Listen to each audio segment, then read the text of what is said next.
Today we're exploring the Gospel of Judas, and the Gospel of Judas is an extremely strange text, which the church did not like at all. It was absolutely considered a heresy, and we're going to see that it remained shrouded in mystery for 1700 years, and it declares, well, Jesus really reveals that the disciples are evil, worship the devil, and that ultimately Judas will become the ruler of the physical world. Very interesting gospel. It's going to get crazy. We're going to see exactly how far it goes. Now, I do recommend that you check out my intro video. It's like 15 minutes long. I made an intro video to the Gospel of Judas. I'll link it in the description of this video in the playlist. But even if you haven't seen that, that's fine. Don't worry. But if you want to know more about the history, check that video out. In this video, we're going to be actually reading the text and explaining it and seeing what it says. So also remember that for those who support on Patreon, my lecture notes for this video and many of my other videos will be available. And it's the best way to support my work. But without further ado, let's get started. So this gospel has an extremely interesting history. As I said, it was shrouded in mystery for 1700 years. It was discovered, then stolen, then stored in a safety deposit box for 16 years. They were selling it for millions of dollars, but no one would buy it. It's a crazy story, just how it was discovered and its history. We're not going to be talking about that too much today. We're just going to be talking about what it actually says. If you want to know about its history, I did a video on that. I'll put a link in the playlist in the description of this video. But that being said, it did erode in a safety deposit box for 16 years. Because of that, it sustained heavy damage. And I will bring up a picture on screen right now. And you can see this is actually a picture of the first page. I believe this is the first page of the Gospel of Judas. You can see it took a lot of damage. So because of that, as we read along, there's going to be sometimes words missing. And it makes it a little awkward to read. So whenever there is something missing, I'll just say blank. And that will allow us to get through it, but just keep that in mind. So let's bring up the Gospel of Judas and actually start seeing what it has to say.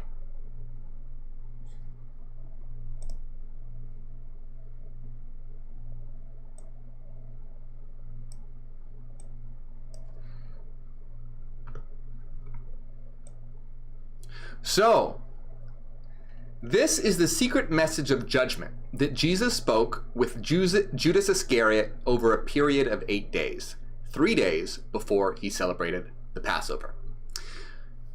Something I want to point out here that's very interesting, and that is that, you know, in these Gnostic Gospels, remember, Gnostic is derived from the Greek word for knowledge. It's always about a secret message, a hidden message. And that's in contrast to the revealed Gospels of the Bible.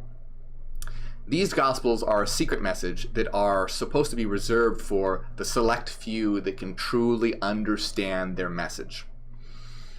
So this is a secret message of judgment that Jesus is going to reveal to Judas. Something else that I want to point out here, and this has a little bit to do with the history, but from before this was discovered, remember, it was 1700 years, was thought to be lost to history. But sometime in, I believe it was 200 CE, somewhere around 200 CE, Saint Irenaeus, a church father, a bishop, he wrote a book called Adversus Haereses, which means against heresies. And this book was all about exposing heretics and trying to overthrow them, especially Gnosticism. Mainly Gnosticism. And they mention, St. Irenaeus mentions the Gospel of Judas. And I'm going to tell you, I'm going to read the quote about it, and this is going to be important for what we read later. But in a section, because there's many different types of Gnostics, okay? There's Sethian Gnostics, Canine Gnostics, Valentinian Gnostics, there's a ton of different Gnostics. And each Gnostic sect believes something a little bit different. For example, the Sethians believed that the God of the Bible was evil, the devil, whereas the Valentinians didn't necessarily believe he was evil, they just believed that he was a lesser god. But anyway, St. Irenaeus is talking about the Canaanites, and while St. Irenaeus is talking about the Canaanite Gnostics, he mentions the Gospel of Judas. And this is what St. Irenaeus says about the Gospel of Judas. They, as in the Canaanites, declare that Judas the traitor was thoroughly acquainted with these things, secret knowledge, and that he alone, knowing the truth as no others did, accomplished the mystery of the betrayal. By him all things, both earthly and heavenly, were thus thrown into confusion. They produced a fictitious history of this kind, which they style the Gospel of Judas. Now, the reason why I'm mentioning this is because according to St. Irenaeus, the Canaanites wrote the Gospel of Judas. And this seems very, very wrong. The Gospel of Judas is clearly a Sethian text. So, and that's going to be important later, because there's some things in here that don't jive with what the Canaanites believed. So it's most likely that St. Irenaeus was wrong. Maybe the Canaanites used this gospel, but I highly doubt that they wrote it, because it's very Sethian. And I'll explain that if you're wondering why I'm even telling you this. There's an important point that I'm going to get to, and it's going to rely on that fact, okay? So let me get back to the book before we spend too much time on that. But anyway, so we have Jesus relaying a secret message to Judas. So when Jesus appeared on earth, he did signs and great wonders for the salvation of humanity. Some walked in the way of righteousness, but others walked in their transgression. So the 12 disciples were called. He started to tell them about the mysteries beyond the world and what would happen at the end. Often he didn't reveal himself to his disciples, but you'd find him in their midst as a child. You wonder, well, why is Jesus appearing as a child? And remember, Gnostic texts are always highly allegorical and highly metaphorical. It's essentially Platonic philosophy wrapped in Christian mythos, to oversimplify things. But as we saw earlier, such as in the Gospel of Thomas, we learned that in Gnosticism, the child or even an infant often symbolizes one who knows the truth about existence. Why is that? Because an infant or a child represents the beginning. And when you have knowledge of and that represents having knowledge of the beginning. When you have knowledge of the beginning, you also have knowledge of the end, because the beginning is the end. Thus, you have the knowledge of eternity. That's how the Gospel of Thomas explored things. So keep that in mind if you're wondering, why did Jesus reveal himself as a child? That is often a metaphor for having knowledge, true divine knowledge. It's a symbol of knowledge of the beginning. So now we come to Jesus criticizes the disciples, and this is where we're going to get to the title of today's topic, where Jesus reveals that the disciples are evil and worship the devil. So one day he was with his disciples in Judea. He found them sitting together, practicing their piety. When he came up to his disciples, sitting together praying over the bread, he laughed. The disciples said to him, "Hey, Master, why are you laughing at our prayer? What have we done? This is what's right." So Jesus answered and said to them, "I'm not laughing at you, but you're not doing this because you want to, but because through this your God will be praised." And so that's very important. Notice that Jesus is laughing at them and saying, like, you don't really want to do this, but you're just doing this to please your God. And this is really confusing to them because, notice Jesus is saying your God, not just God or my God or the God, just your God. So they said, "Master, you are the Son of our God." And Jesus said to them, "How do you know me? Truly I say to you, no generation of the people among you will know me." So basically what's happening here is Jesus is already setting it up that the disciples worship a different God. And when the disciples go, "But hey, wait, I thought you were the Son of our God." And Jesus is going, "You don't know who I am." And this is going to be really important. And again, no generation of the people among you will know me. That's really important to understand. All right, so Jesus is saying that the disciples don't know him, and the generations among the disciples will never know him. This is really important to what's going to be revealed later, and important to the whole point of the Gospel of Judas. What is the point of the Gospel of Judas? What we're going to learn is that the Gospel of Judas, the point of the Gospel of Judas, is an attack on what would become mainstream Christianity. Because what is happening here is that Jesus is saying, hey, the disciples, they worship a false god who is actually the devil, as we're going to see. They don't know who I am, and none of the generations of the disciples will know who I am. And the reason why the Gospel of Judas is saying this is because it's an attack on mainstream, what would become mainstream Christianity. Because mainstream Christianity, many of the church fathers would claim authority through apostolic succession, which basically means that they would claim authority by saying that they are deriving their authority directly from the disciples. That there's this succession of knowledge passed from the disciples and authority passed from the disciples to that church leader, to that bishop or whatever. And so they would say, I have authority to be a church leader because I have authority directly from the disciples. And so the Gospel of Judas is an attack on what would become mainstream Christianity by saying that is false knowledge, that is a lie, that is evil, that will lead you away from the true God and cause you to worship the devil and become enslaved.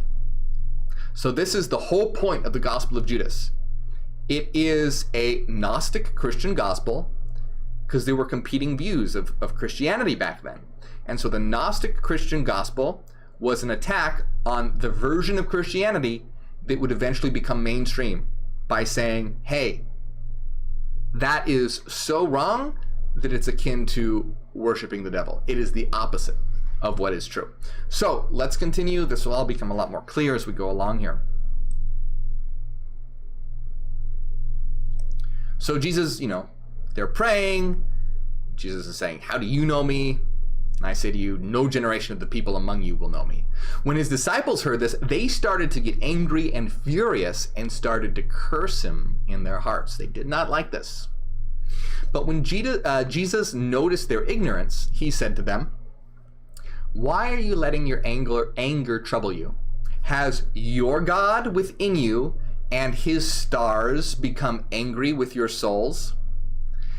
If any of you is strong enough among humans to bring out the perfect humanity, stand up and face me.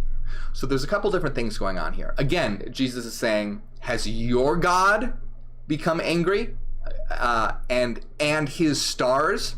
Now we're going to see that eventually what we're going to understand is that when he says your God and his stars, what he's referring to, this is referring to the evil creator God, that God is actually the devil, and his stars are what are known as archons.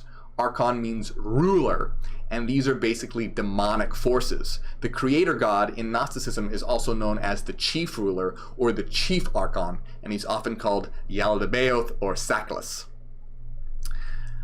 So basically what Jesus is saying is, hey, why are you angry? Is the devil and his demons making you angry? But said in other terms, and we will see this. So another thing, so has your God within you and his stars become angry with your souls? If any of you is strong enough among humans to bring out the perfect humanity, stand up and face me. So what is the perfect humanity? The perfect humanity, and this is a Sethian idea as well, it's also known as the perfect humanity or the great immovable race. And it has nothing to do with, like actual race. It just means a group of people. Has nothing to do with race as, people colloquially understand it. It's just a group of people. So what the perfect humanity is those who have looked within and have the capability of understanding that they are divine, right? So the perfect humanity is those who look within and understand that they're divine. Now, all humans have this capacity. In in Sethian Gnosticism, and as we'll see, this really is a Sethian text, even though it's associated with the Canaanites by St. Irenaeus. It clearly isn't, and you'll see as we go along that it isn't. So according to Sethianism, which is Gnosticism, which is what this book is, the Sethians are basically represent all of humanity. And Seth was one of the sons of Adam and Eve. And Adam and Eve basically represents, I'm going to oversimplify things. If you want to know more about what I'm about to explain to you, check out my book on the secret book, check out my video on the secret book of John, because I explain this in more detail. But Adam essentially represents mind, and Eve essentially represents epinoia, or self-reflective thought, or intuition. And the evil created God split Adam and Eve into two beings. So Seth represents, being their child, represents their unity. Meaning within Seth, they're not split anymore. Seth has the ability to have mind and self-reflective thought and look within and discover his own divinity. And because all the rest of the earth are descendants of Seth, symbolically and metaphorically, that means all humanity has the capacity, through self-reflective thought, through looking within, through exerting epinoia, or wisdom, they will be able to understand themselves and realize that they are God, that they are divine and they are God. That's what the perfect humanity means. And in terms of Hyperions, that would be us in terms of Hyperianism. We are those who are looking within, realizing we are God, and achieving absolute consciousness. And we want the entire of the world. Our mission is to raise the consciousness of humanity and have that happen worldwide, and ultimately universally, across the entire universe, not just the world. But anyway, so Jesus is basically saying, to the disciples, if any of you is strong enough among humans to bring out the perfect humanity, that is to, get people to realize they're divine and all this, stand up and face me. All of them said, we're strong enough, but their spirits weren't brave enough to stand before him, except Judas Iscariot. He was able to stand before him, but he couldn't look him in the eye, so he looked away. Now, this is going to be very important, because this is going to be very, very important, because Judas is strong, because he's able to stand before Jesus, but he can't look Jesus in the eye. He can't, so he looked away. So this is also showing a bit that he is inferior to Jesus, and also signaling that, being disingenuine, being a liar. If you lie to someone, you often don't look them in the eye. You kind of look away, look somewhere else when you're lying. So by Judas standing up and confronting Jesus, but not being able to look him in the eye, shows that Judas is strong and powerful. However, Judas is not equal to Jesus, is lesser than Jesus, and has a quality of being a liar. And this is kind of a spoiler alert, because there's sort of a big twist at the end of the Gospel of Judas, but I'll kind of reveal it now so you can follow along and we'll talk about it. But at the end, we're going to discover that Judas is either secretly the evil creator God the whole time, or will eventually become and be sort of promoted to the evil creator God. So this is why Judas is very strong. This is why, and we're going to see Judas knows who Jesus is. But and this is a really, really cool story, because you have sort of this clash here between Christ, who represents the true God and the light of the world, and then divine knowledge, and this, the evil creator God, this evil force of Judas, who's very strong but also sinister, who has snuck in. We're going to talk about this more. Today's topic is on how the disciples are evil, but in another video, we're going to talk more about how Judas is going to become the evil creator God, or is actually already the evil creator God, just hiding in the form of Judas, and how a lot of scholars got this wrong at first. A lot of scholars in the beginning actually thought that Judas was a good guy, or Judas was the hero. And as we're going to discover, Judas isn't the hero here. Judas is still a very sinister character, but he is strong. He is powerful, and contributes to the narrative that mainstream Christianity is false. So it's going to be very important. Keep that in mind. I know it's a little bit of a spoiler, but we'll be talking about that in another video. Today is how on the 12 disciples are evil. And I want to continue because we have some more to get through, and I want to get through this in a timely manner. But I'm very tempted to start talking about that because it's very interesting and very cool. But we will get to that. So, all the disciples, they said they were strong enough, but they weren't brave enough to stand before him, except Judas Iscariot. He was able to stand before Jesus, but he couldn't look him in the eye, so he looked away. Judas said to Jesus, "I know who you are and where you've come from. You've come from the immortal realm of Barbelo, and I'm not worthy to utter the name of the one who sent you." So here is also, Judas knows who Jesus is. And I'm really tempted to get into what exactly Judas is talking about by the immortal realm of the Barbelo and not being worthy to utter the name of the one who sent you, because this all ties into how Judas is actually the evil creator god, or will become the evil creator god. But let's get through the main topic. If we have time, I'll go back and explain that. If not, I'll save that for one of the next videos where we go into that in more detail. So, then Jesus, knowing that he was thinking about what's exalted, said to him, "Come away from the others, and I'll tell you the mysteries of the kingdom. Not so that you'll go there, but so that you'll grieve much, because someone else will replace you to complete the 12 elements before their God." So Jesus is saying, all right, you know who I am? Come on over here, away from the rest of the disciples. We're going to have a little chat, and I'm going to tell you about the immortal realm, the secret realm. Not so you can go there, but so that you'll grieve. Because as we'll find out, Judas is actually either the evil creator god or will become the evil creator god, and the evil creator god we can't access that realm. And so it's going to be it's a really cool standoff. The Gospel of Judas is very interesting. It's a very cool standoff. Really, so it could be a really good movie. Anyway.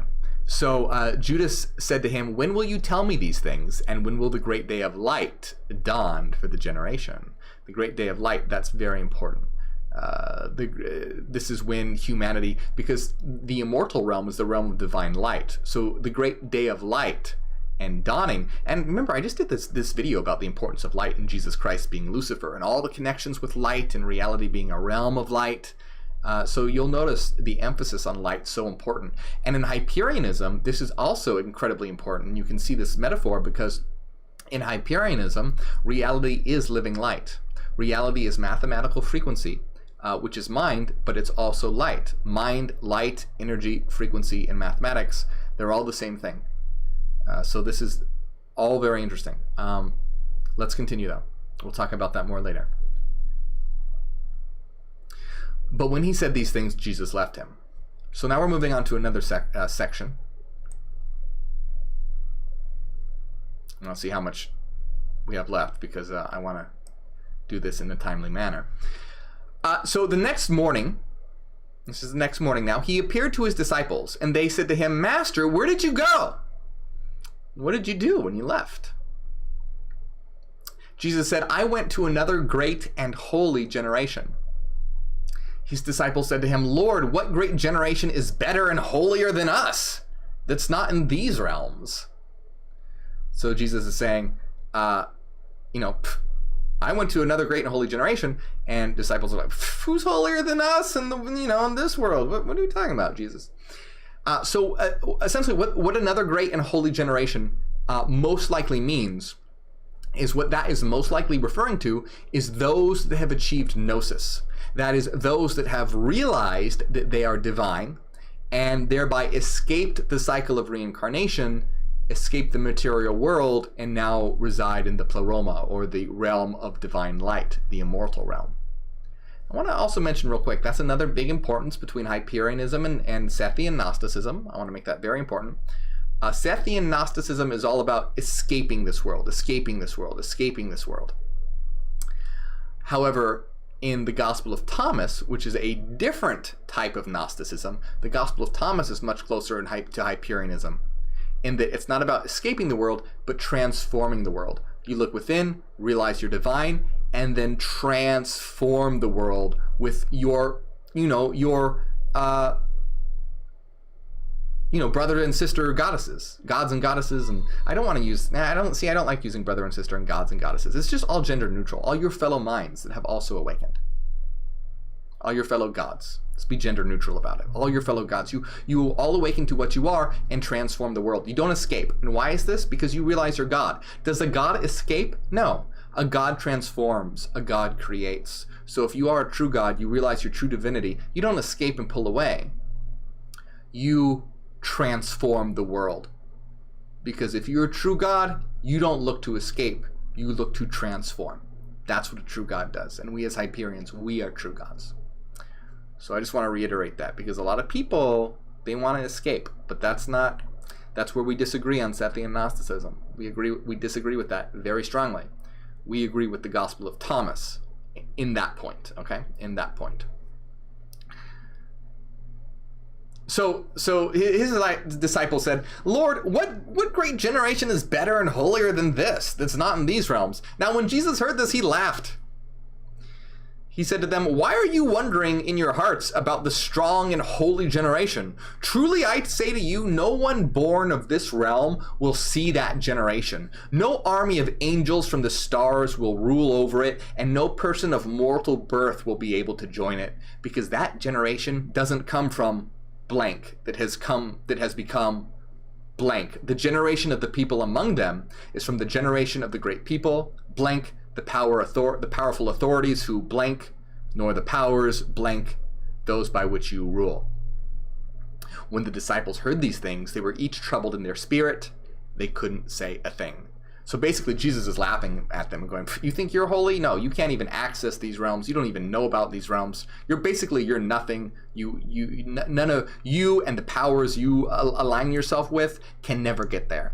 And so when Jesus says that no person of mortal birth, and by the way, remember, I just did a video called Jesus Christ is Lucifer, and I really like the Gnostic version of Jesus, because you really see that Luciferian vibe coming out, where he's it's a lot more prominent, and I like that a lot. Gnostic Jesus is a badass. And much more Luciferian. Also, much more feminine. So this is a big tangent, so I'm not going to go on it.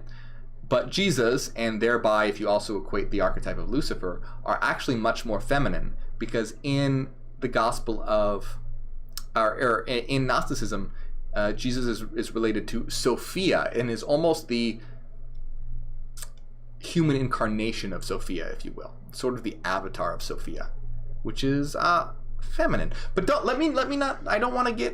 again, mainstream Christianity hated this because it's very patriarchal. Gnosticism has a much more, they place a lot of importance on femininity. But I don't want to get that into too much, because that would open up a whole can of worms. Let's continue this. That's for another time. So basically he's laughing at the disciples, saying, "You think you're holy, you're not holy. You and the powers you serve, you're never going to get there." But I want to talk about this part where he says, no one of mortal birth will access it. And what else here? No one born of this realm will see it. What basically that means is that if you don't look within, if you don't have self-knowledge, what do you think you are? Think of the average person on the street. Hey, Well, they go, well, I was born on Earth and I exist in this realm and I'm a mortal. That's what most people think. Now in Hyperianism, this is the avatar perspective. Most people simply have the avatar perspective. They're trapped in that. That's it. Okay, and they have a very limited view of the avatar perspective. Let me clarify that. In Hyperianism, we have an extremely expansive view of the avatar perspective. But anyway, what basically Jesus is saying here is that by saying that no one born of this realm and no one of mortal birth will access it, is he's basically saying if you haven't achieved self-knowledge of what you are, you think that you are mortal and are born of this realm. But those that do have self-knowledge, they realize that they are divine, that they are immortal, and they are not from this realm. And so they will be able to access that realm and escape reincarnation because they know what they truly are. And that's very important. When he says no mortal can access it, because those who have true knowledge of what they are know they are immortal. Just like we as Hyperions know from the monadic perspective that we are eternal. And of course our avatars can perish. Please take care of your avatars. Be careful. You want to be healthy and all that. But we know that truly what we are as monadic minds, that we are eternal. And from the absolute perspective, we know that we exist in a network of one mind. And we'll get more into that. But remember, we're not trying to escape. We know that we have the power of the source and the divinity of being eternal, but we don't want to just escape. We want to use that power and knowledge to transform the world. Of course, we can access the frequency domains and the source domains, but we don't want to just run away. We want to do both. We want to, play the game and also have the knowledge and understanding of higher realms and be able to access those realms as well, but not simply to escape. To use that power and understanding to transform the world. To use that knowledge to create a powerful collective on Earth with our fellow awakened humans, not even human anymore at that point, Hyperions, and raising up the rest of humanity with us, and then establishing new Terra, establishing a new world. So, Jesus is having to go at the disciples. He's laughing at them.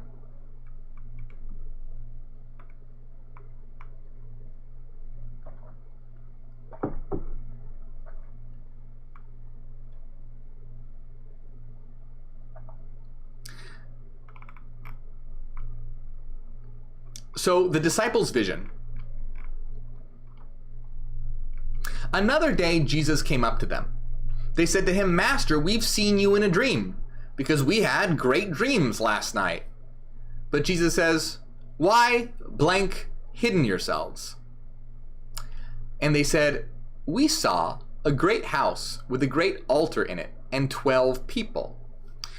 We'd say they were priests and a name. And a crowd of people were waiting at the altar until the priests finished receiving the offerings. We kept waiting too." Jesus said, "What were they like?" And they said, "Some fast for 2 weeks, others sacrifice their own children, others their wives, praising and humbling themselves among each other. Others sleep with men, others murder, yet others commit many sins and do criminal things. And the people standing before the altar invoke your name, and in all their sacrificing, they fill the altar with their offerings." When they said this, they fell silent because they were troubled. Now, this is really important, and we're going to continue here. But there's one thing that's very important that I need to address. You probably recognize that. And so, the disciples are telling Jesus about this dream that they had. And this is very common. If you're not familiar with the Bible, this is really common. Dreams always mean something. Dreams are very important, and there's always an interpretation of dreams. So they're going to Jesus, they're going to want to know what their dream means, and said that there's 12 people in their dream, and in their dream, these people are doing horrible things, like sacrificing their children, sacrificing their wives, committing murder, etc. So that's going to be really, really important in a second. But one thing I want to address, you'll notice that in the list of these terrible things, they list sleeping with men. So here's the question. Is Sethiangnosticism against homosexuality? According to the Gospel of Judas, seems like it. Seems like it. Now, probably a lot of Sethians had, differing views, but the Gospel of Judas, yes, does have a homophobic part in it. It does. So there's a couple things to look at here. One of the things that I want to emphasize is that, so Sethian Gnostics were very against sex in general. They were, for the most part, ascetics, which means they gave up worldly pleasures. Because they saw the material world as being evil, and they saw everything in the material world as being a distraction. And so what most likely is here is that most likely they were against all forms of sex for pleasure, not just homosexuality, right? I mean, they were just against all. Now, does that make it okay? No, it does not. That's ridiculous and terrible. But I'm just giving you context here that it wasn't sort of just like they were randomly just against homosexuality. They were in general ascetics who gave up earthly pleasures, and sleeping with men would be one of those things. Was that considered worse? Maybe it was, maybe it wasn't. I don't know. In any case, that's terrible that they had this view at all. But I'm just giving you this idea. They were also very against sex because they believed that sex, physical sex, came into existence when the evil creator God raped Eve. And so they believed that the evil creator God raped Eve, and that brought physical sex into the world. So they looked at it as, not such a great thing, that it's a distraction. And they also didn't like it because it led to children being born. And in their eyes, children being born were just new bodies to enslave more souls and more trapping more souls that would be enslaved to the creator God. If you're not familiar with Sethiangnosticism, according to Sethiangnosticism, the evil creator God created the material world and then trapped divine souls. We'll get more into this later. Trapped divine souls into bodies so that they'll be slaves and worship him and to power his creation. So the Sethiangnostics were really more like ascetics who wanted to give up earthly pleasures and wanted to focus on self-knowledge and evolving. Not evolving, but self-knowledge and transcending the material world. So again, does that make it okay? No, that's terrible. But another thing I want to point out is that, remember, St. Irenaeus said that this was a Canine Gospel. But Canaanites most likely would not have a problem with homosexuality. Now, of course, we don't know this for sure, but the Sethians they gave up earthly pleasures. The Canaanites were very different. See, the Canaanites still believed that God was an evil creator God and all that stuff. But they also believed that they could escape reincarnation through experience. So what they wanted to do, they basically thought that if they experienced all that life had to offer, all that the physical world had to offer, that their souls would no longer be pulled back to the physical world because they would have experienced everything, and so that they would be able to transcend. So you see, the Canaanites and the Sethians had a very different idea on how to transcend. The Canaanites wanted to experience everything. The Sethians, not so much. They wanted to give up earthly pleasures, and they wanted to focus on the transcendent realm. So you see very, very different views, and so the Canaanites probably, most likely, wouldn't have a problem with homosexuality or sex, or anything really, because the Canaanites didn't care about being sinful or any of that. The Canaanites just wanted to experience everything that the physical world had to offer, because they wanted to experience it all. They wanted to be really satiated. They wanted to have it all so that they would no longer be pulled back to the physical world. So they'd be like, oh man, we don't need to have sex anymore. We have so much of it that like, we're kind of sick of it because we did it so much. So that's just another indication that this is not a Canine gospel. It seems very much more like a Sethian gospel. And I want to emphasize that also, of course, Hyperianism is absolutely 100% accepting of homosexuality. We're accepting of LGBTQ, all genders, all that, as long as everything is consensual, of course. But there's a lot of, I'm non-binary. There's a lot of Hyperion creators that are non-binary or trans, etc.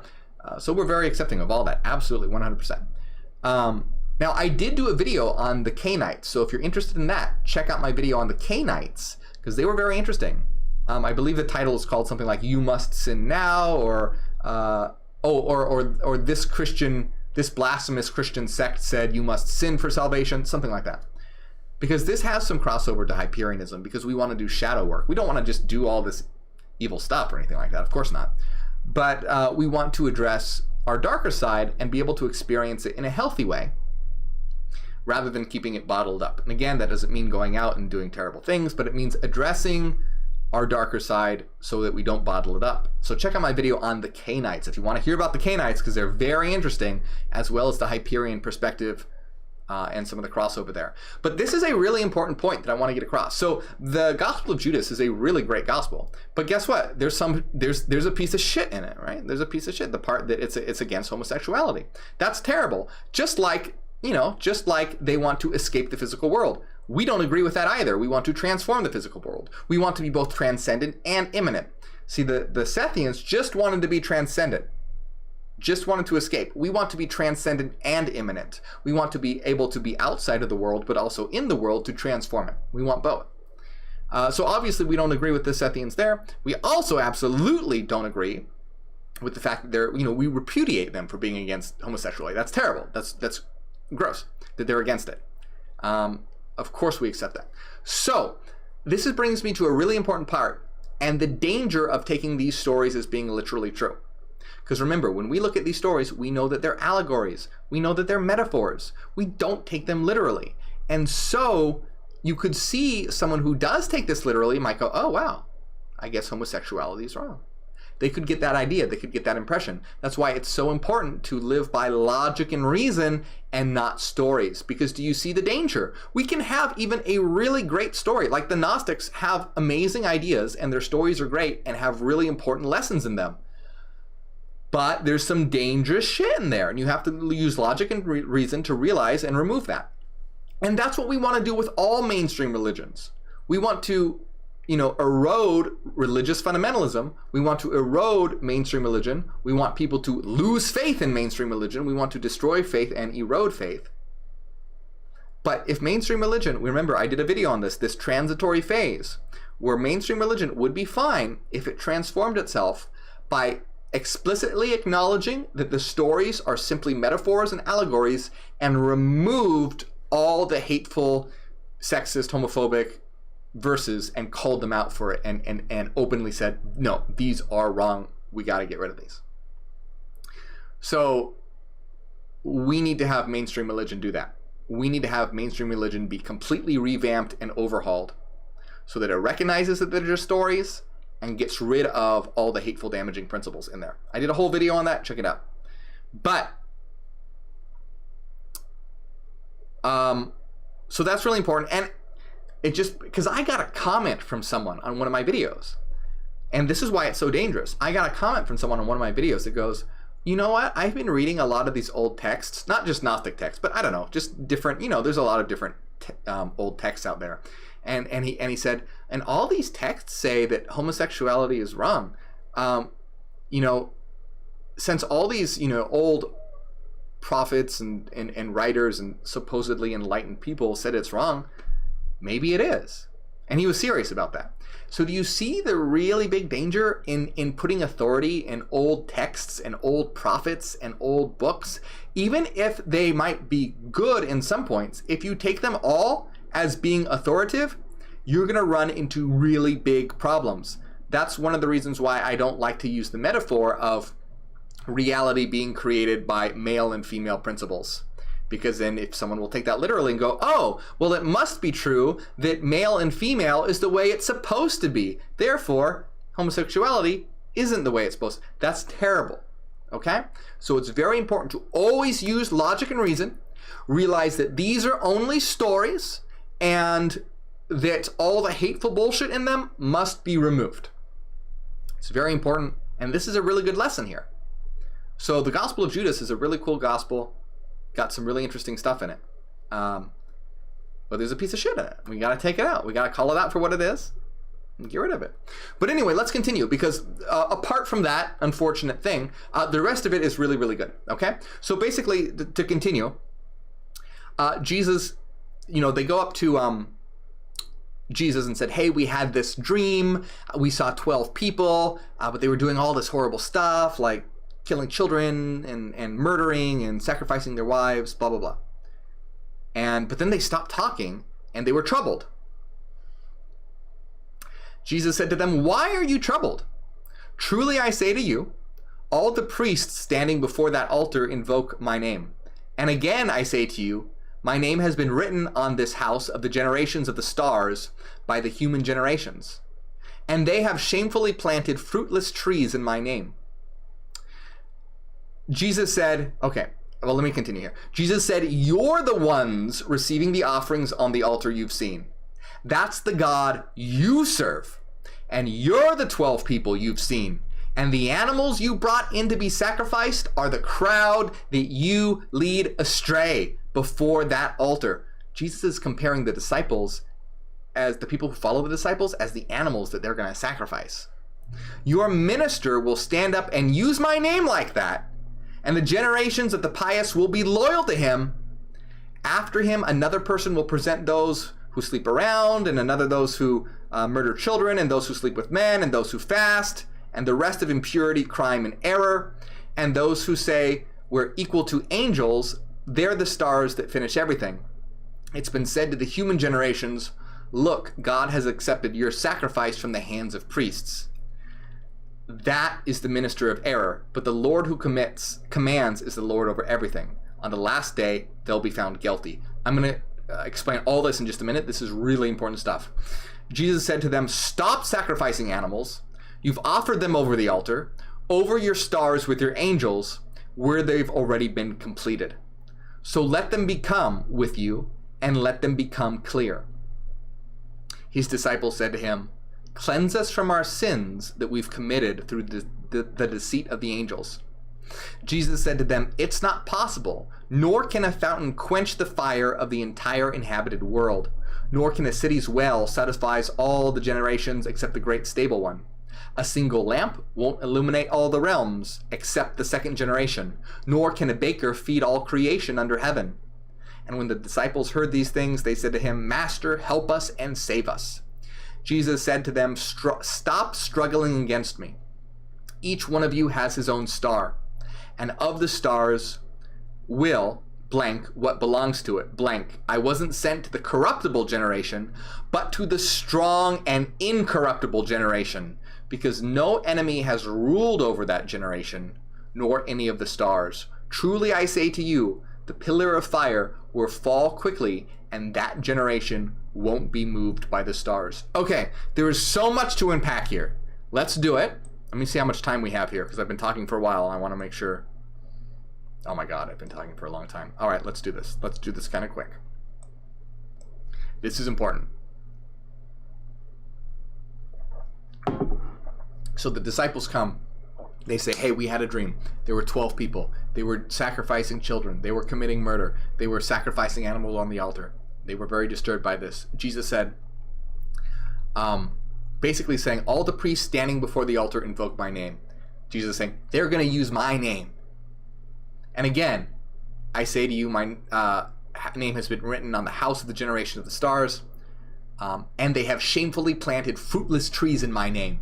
Now see, this is a direct attack against what would become mainstream Christianity. What Jesus is saying here is that there are going to be those who claim to be Christian. Remember, this was written at a time where you had but Christian sects that had different views, like the Sethians and the Canaanites, and so many. I had a whole list, so many that I can't even list them all.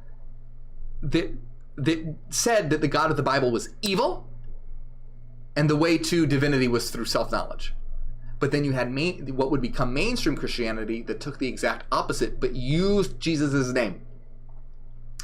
And at the time the Gospel of Judas was written, probably around 200 CE or so, this book is a direct attack against what would become mainstream Christianity by saying, these priests are going to use my name and teach a false doctrine, an evil doctrine.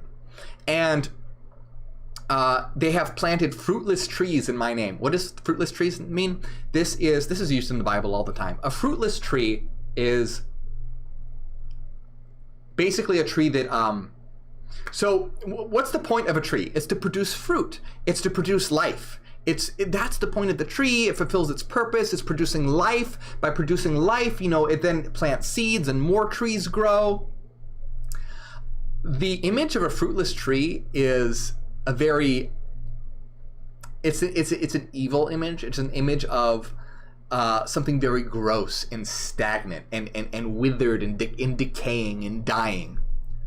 By planting fruitless trees, it's like you are not spreading true information that is filled with life and producing fruit and more life. The information that you're using my name to spread, it's a fruitless tree. It's withered, it's gross, it's decrepit, it's dying, it's not fulfilling its purpose, it's not creating life. They've shamefully planted fruitless trees in my name. You're the ones receiving the all offerings on the altar you've seen.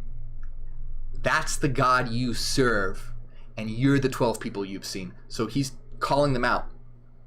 And we're going to, in another video, we're going to see where they start to explicitly say that God is evil. But he's already pretty much saying it here, but it gets more explicit later.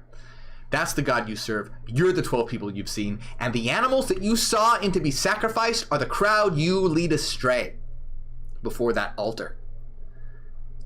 So remember, this is an attack against what he's basically saying is that those that follow what will become mainstream Christianity are basically going to be sacrificed. Not literally, of course, but they're giving their lives away. Your minister will stand up and use my name, and the generations of the pious will be loyal to him. So your ministers will stand up and use my name. So remember, this is the reason why this is an attack on mainstream, what would become mainstream Christianity, is because it's an attack on apostolic succession. Remember, those like the church fathers, those who had authority, said that they had authority based on the fact that their authority came from the 12 disciples.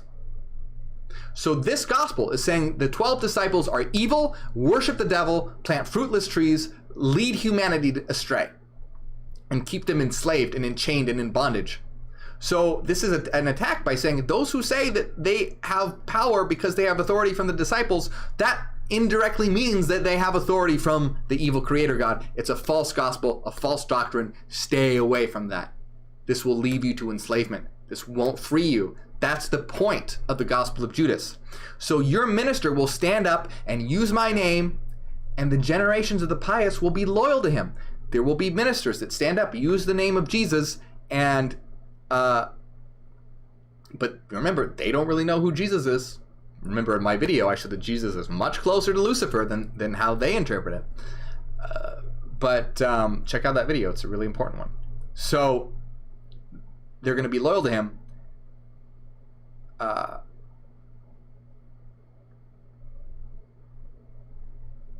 So Jesus said to them, stop sacrificing animals. And remember, that basically means and that's a really powerful image, this imagery of sacrificing animals being the people they're leading astray. I can't be too explicit because I'm on social media and it'll probably freak out, but you know what I'm saying. It's equivalent to death. Not literally, but it's so like that. They use the imagery of an animal sacrifice to relate to leading someone astray and down the wrong path. Like that's how far astray that they're being led. Imagine, a shepherd and sheep, but that shepherd leading those sheep into the slaughterhouse. Like that's the imagery. That's the imagery that's being invoked here. That's how powerful this is. And that is the entire point of the Gospel of Judas. This very powerful criticism of the disciples, meaning mainstream Christianity.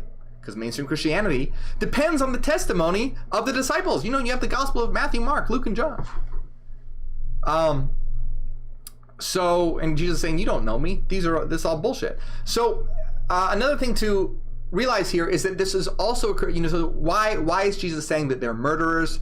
This is also a criticism of the church leaders who would encourage martyrdom. Martyrdom is the idea of dying for Christ. And this would be encouraged. It would be looked as, oh, you died for Christ. You were a martyr. Martyrs would be memorialized. And again, this is the Gospel of Judas calling these people out. Like, that's horrible. Stop encouraging people to die. You're using my name, dying for Christ. Jesus is saying, you're using my name to encourage people to die. Because at one point, around this time, when this was written, around this time, the Romans were heavily persecuting Christians. Heavily. And to the point where, in the Colosseums, they would crucify Christians in front of people or have them be devoured by lions. Men, women, pregnant people, everyone. And for the entertainment of the crowd. So this wasn't just a quick death either. This was a tortuous death. And what's really sick about all this is that they could have easily stayed a Christian and not had to go through that. Because the tests that the Romans did to see if you were a Christian or not were super easy.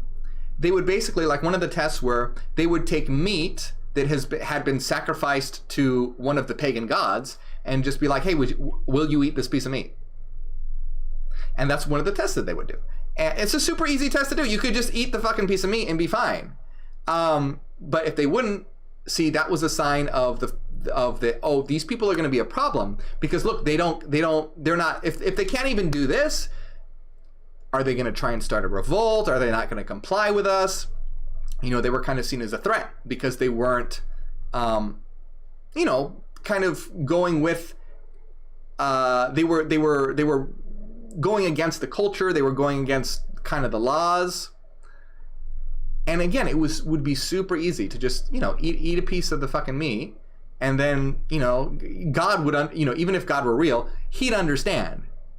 But no, these church fathers, church leaders would encourage martyrdom. And so these people would be basically tortured because of this. So and this is the Gospel of Judas calling them out, calling these people out, calling them murderers, calling them people who sacrifice children and women. That's a reference to martyrdom and this idea of dying for Christ. And Jesus saying, and you have the audacity to use my name for this? That's what, the Gospel of Judas is a huge attack on what would become mainstream Christianity. Because all that could be easily avoided. These were not hard tests to pass. So,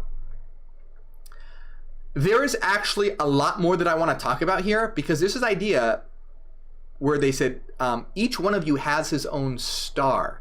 This is really cool. And I want to talk more about this, but we don't have enough time.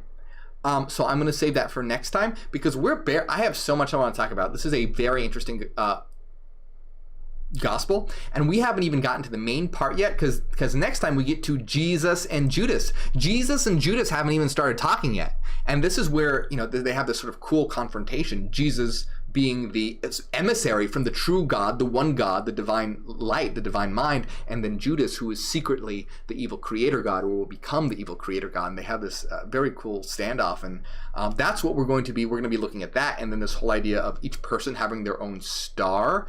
That is very cool and very important to the Gospel of Judas. And so we are going to be doing that next week. If you're watching the replay of this video, maybe that will already be up. I'll always have a link to the playlist in this. So make sure you stay tuned. This is a very powerful gospel with a very powerful message that is the betrayer's gospel, that is ultimately an attack on what would become Christian fundamentalism. I want to give a big shout out to all the supporters on Patreon, especially Timothy, Renaissance Fairy, and Jordy, and all our top supporters. You guys are awesome. If you enjoy my work, consider supporting on Patreon. People who support on Patreon, you'll get access to our secret weekly live streams. You're going to get access to my lecture notes for many of my videos, including this one, and a lot more. And hey, with all the decensorship, with all the deplatforming and censorship on social media, it really helps a lot. It's the best way to support my work. So thank you to everyone who supports. The link is shows up right here.